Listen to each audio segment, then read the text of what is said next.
promoted Rigondeaux before in the past. In 2011, he fought against Donaire. Is there, business is business, but is there a slight element of revenge for you? No, there's no revenge. You have to understand what happened. I promoted Rigondeaux. I realized Rigondeaux is a tremendous fighter. He won all those fights going away, but his style was such that he'd pile up points and then he'd stink out the audience.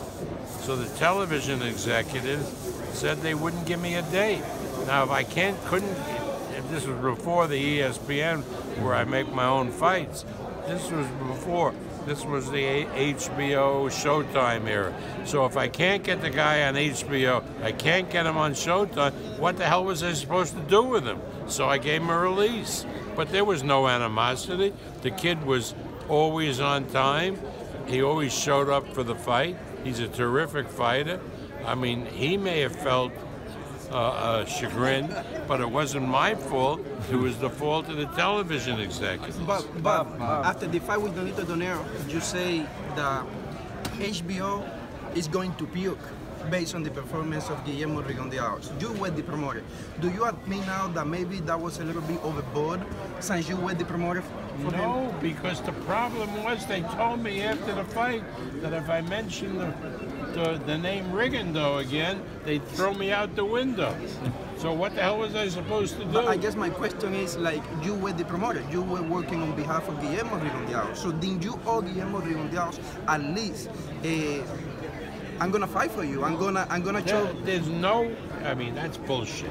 I mean, if the television won't pay me the money and the television doesn't want the guy, who am I going to fight? You are Bob. I'm a legendary boxing promoter. Yeah, but I know. But was I going to go and punch out Peter Nelson? I mean, what the hell do you want me to do? He didn't want to buy it. He's the buyer. I'm the seller. Bob, you mentioned that if everything goes well with Loma this Saturday, who you think's the perfect opponent for Loma to headline the big room at MSG? For Loma? Yes. I'm not sure yet. We're one fight at a time. This is a tough fight. He'll be back. Assuming he wins the fight, he'll be back in the spring. And then I think next year he's going to be going up to lightweight, win a lightweight championship. And I'd like by the end of the year, I think he's ready to be a big pay-per-view star. You know, his fight with Mikey Garcia could be a big fight. There are other big fights out there, and you know, I'm really pumped about Lomachenko. But you realize he's in with one of the great fighters of our era, Rigondeaux. Yes. Bob, you have promoted a lot of great fighters as a promoter. What makes Terence Crawford different than any other fighters you promoted? Terence Crawford has a great skill level. He's an extremely smart fighter. Traditionally, when you look at fighters, you know, like the whole line of fighters, like Ray and Hagler and so forth, he fits right in there with them. The difference between him and Lomachenko is Lomachenko has a skill set like we've never seen before. Terence Crawford has a skill set that is equal or better than the best fighters we've seen, but it is not as unusual a skill set as Lomachenko. Everybody sees Terence Crawford as the #1 pound for pound in the list.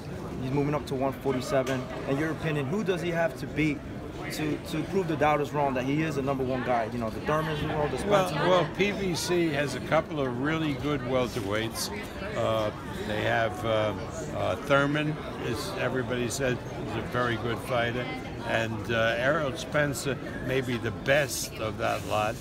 And hopefully Terence, when he's successful winning the welterweight title, WBO welterweight title, which he's the mandatory for, then we'll look to make fights with guys like Thurman and Spence. Does Rigondeaux and Loma bring back the glory of boxing, like back in the old days? Boxing's glory is back. I mean,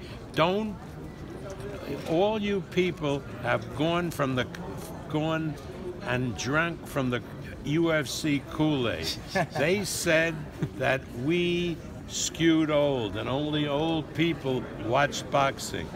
That was because boxing was on premium network and young people couldn't afford the monthly fee to have either HBO or Showtime.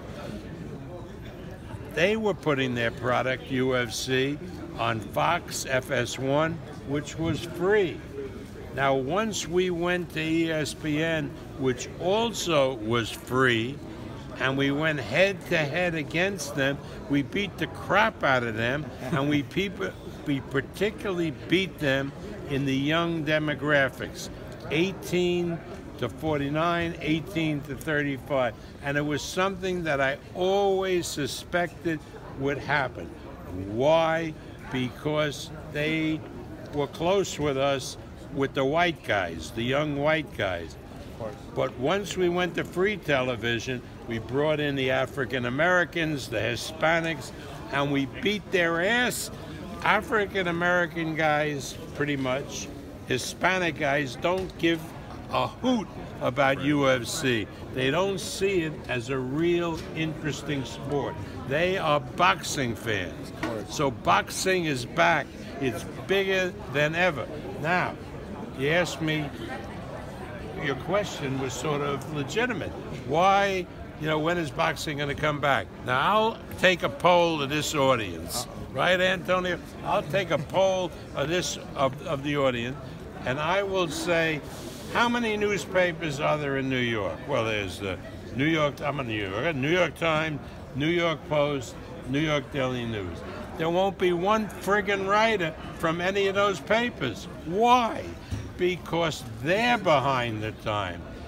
There'll be 4 articles on this fight in the LA Times, 3,000 miles away. Why? Because they understand how vital boxing is. Maybe it got something to do with so many Mexicans living in LA.